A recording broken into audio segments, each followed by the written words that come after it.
Good morning students, seventh class. मैं आज आपको सामाजिक अध्ययन में इकाई 2 इतिहास का पाठ नंबर 1 कब, कहाँ और कैसे पढ़ाऊँगा। इसमें हमने पेज नंबर 103 और पेज नंबर 104 पहले वाली वीडियो में पढ़ चुके हैं। आज हम पेज नंबर 105 पढ़ेंगे। अकबर का उत्तराधिकारी जहांगीर विभिन्न कलाओं का संरक्षक था। उसके पुत्र शाहजहां ने इसे आगे बढ़ाया। शाहजहां कला व भवन निर्माण शैली का पोषक था। शाहजहां का उत्तराधिकारी औरंगजेब एक बहादुर सेना नायक तथा एक योग्य प्रशासक था, किंतु औरंगजेब के कई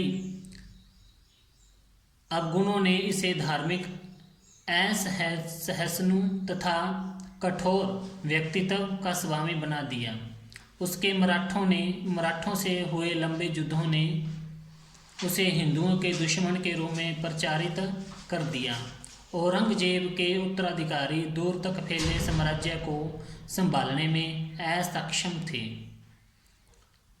अक्षम रहे। पश्चिम भारत में शिवाजी ने मराठों को सैन्य शक्ति के रूप में खड़ा किया और एक राष्ट्रीय पहचान दी। मराठों ने मुगलों को हराने के लिए गुरिल्ला युद्ध नीति अपनाई। ऐतिहासिक वर्णन। भारतीय इतिहास में मध्ययुगीन विशेषताएं प्राचीन इतिहास से भिन्न हैं। मध्ययुगीन विशेषताएं निम्न प्रकार हैं। नंबर 1, मध्य युग प्राचीन युग का निकटवर्ती युग है। नंबर 2, इस युग के विभिन्न पुरातात्विक तथा साहित्यिक स्रोत उपलब्ध हैं जिनसे हमें सटीक जानकारी प्राप्त होती है। नंबर 3, मध्य युग में उत्तर का दक्षिण से संपर्क बढ़ गया था। नंबर 4, इस युग के दौरान भारत का पश्चिम एशिया, मध्य एशिया तथा यूरोप से संपर्क बढ़ गया था।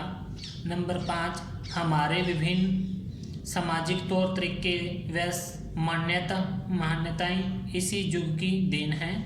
नंबर 6, भक्ति आंदोलन व सूफी आंदोलनों ने इस युग को ऐसा आधार प्रदान किया जिसने हिंदुत्व व इस्लाम के मध्य एकता व आपसी सौहार्द का वातावरण तैयार किया। नंबर 7, अधिकांश भाषाओं जैसे उर्दू तथा हिंदी का इस युग में विकास हुआ। नंबर 8, इस युग के खान पान व वेशभूषा का प्रभाव हम पर आज भी दिखता है। नंबर 9, यह युग महिलाओं के दृष्टिकोण से पूर्णतः निकृष्ट रहा, क्योंकि इस अवधि में पर्दा प्रथा तथा महिलाओं पर होने वाले अत्याचारों में अत्यधिक वृद्धि हो गई थी। इतिहासकारों द्वारा प्रयोग किए जाने वाले ऐतिहासिक स्रोत। सामान्यतः इतिहासकार किसी देश का इतिहास उपलब्ध विभिन्न स्रोत जैसे शिलालेख, सिक्के तथा साहित्यिक आदि के नाम पर आधार पर लिखते हैं। भारत में अनेकों पुरातात्विक तथा साहित्यिक स्रोत उपलब्ध हैं। इन स्रोतों को मुख्य रूप से निम्न प्रकार विभाजित किया जा सकता है। नंबर 1, पुरातात्विक स्रोत। पुरातत्व मुख्य रूप से उन वस्तुओं व इमारतों का अध्ययन माना जाता है जिन्हें किसी युग के लोगों द्वारा प्रयोग करने के पश्चात छोड़ दिया गया है।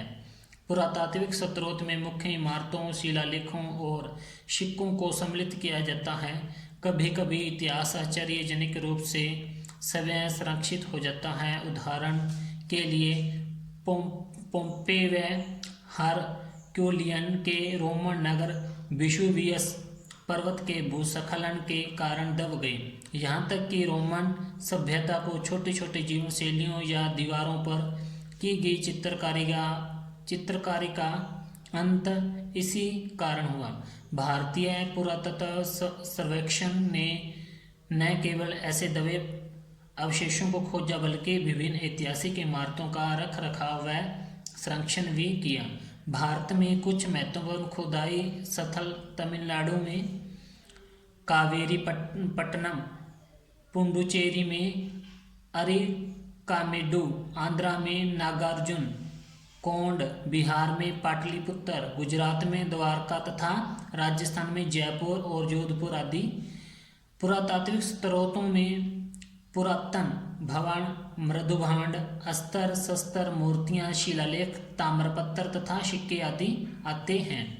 पुरातत्व ही हमें उस पुरातन समय में ले जाता है जब 5000 वर्ष पूर्व लोगों ने लिखना प्रारंभ किया था।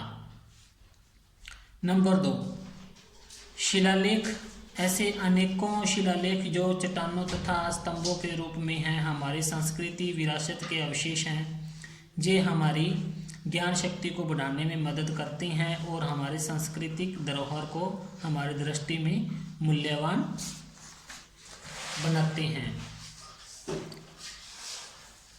ये शिलालेख पुरातन भाषाओं व लिपियों में लिखे गए हैं। ये लोगों की सामाजिक व आर्थिक स्थिति का वर्णन करते हैं। भारत में ये शिलालेख बहुतायत में दक्षिणों के मंदिरों व पुराने किलों की दीवारों से भी प्राप्त हुए हैं। इनमें दिल्ली के लाल किले से भी प्राप्त शिलालेख सम्मिलित हैं। इन शिलालेखों को पढ़ने की तकनीक शिलालेख विद्या या एपोग्राफी कहलाती है। ये शिलालेख हमें किसी वर्ष के विभिन्न शासकों की सूची भी प्रदान करते हैं। वास्तव में इसी सूची को आनुवंशिकीकरण कहा जाता है। नंबर 3, सिक्के।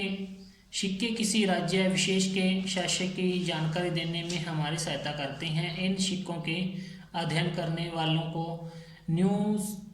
न्यूमिस्मेटिव कहा जाता है। सिक्के इतिहास का प्रतिबिंब है। ये विभिन्न शासकों व उनसे संबंधित तिथियों की विश्वसनीय सूचनाएं प्रदर्शित करते हैं। ये उस काल की आर्थिक दशा को भी दर्शाती हैं। सिक्के जिस कालखंड से संबंधित होते हैं उस कालखंड के इतिहास को ये पुनर्जीवित कर देते हैं। नंबर 4, साहित्यिक स्रोत। मध्ययुग के भारत के साहित्यिक स्रोत को 2 भागों में बांटा जा सकता है। प्रथम भारतीय द्वारा लिखा साहित्य और द्वितीय वह जो भारत भ्रमण करने आए विदेशियों द्वारा लिखा साहित्य। भारतीय साहित्य अति प्राचीन तथा समृद्ध है। हमारा साहित्य विभिन्न भाषाओं तथा बोलियों में लिखित व मौखिक रूप से उपलब्ध है। अनेकों पुस्तकें तथा मूल प्रतिभा बड़ी सुंदरता से रची गई है। इनमें प्राकृतिक फूल पत्तियों व ज्यामितीय रचनाओं का प्रयोग किया गया है और किसी भी प्रकार की मानवीय आकृतियों को पुस्तकालयों या ग्रंथ रचना गृहों में संरक्षित नहीं किया गया। ये मूल प्रवृत्तियां व लेख इतिहासकारों को विस्तृत जानकारी देते हैं, किंतु इन्हें प्रयोग करना अत्यधिक कठिन कार्य है क्योंकि ये विशेष लिपियां व शैलियों से रचित हैं। ये विशेष लिपियां कैलीग्राफी कहलाती हैं। उस समय के लोग अधिकांशतः पाम की पत्तियों, पेड़ की छालों, लकड़ी के टुकड़ों तथा छोटे पत्थरों पर लिखते थे। इस समय हमारे देश के दक्षिण भागों में संस्कृति व विभिन्न देशी भाषाओं का प्रसार हुआ। सोमदेव की कथा, सरित सागर और कल्हण की राजतरंगिणी तथा बंगाल के जयदेव की गीत गोविंद इस युग की प्रमुख रचनाएं हैं। चंद्रवरदाई की पृथ्वीराज राजो, पृथ्वीराज चौहान की शौर्य गाथा का वर्णन करती हैं। वास्तव में ये पुस्तकें दरवादी वृत्तांत कहलाती हैं। इन पुस्तकों में विद्वानों ने अवसद उन्हीं राज्यों, वंशों व शासकों का वर्णन किया जिसमें वे रहते थे। इस काल के लोग साक्षर थे, अतः इस काल में विभिन्न जीवनियाँ तथा आत्मकथाओं की रचना हुई। तो प्रिय बच्चों, आज के लिए बस इतना है। बाकी जो इस पाठ का बच गया वो आपको मैं नेक्स्ट वीडियो में पढ़ाऊँगा। धन्यवाद।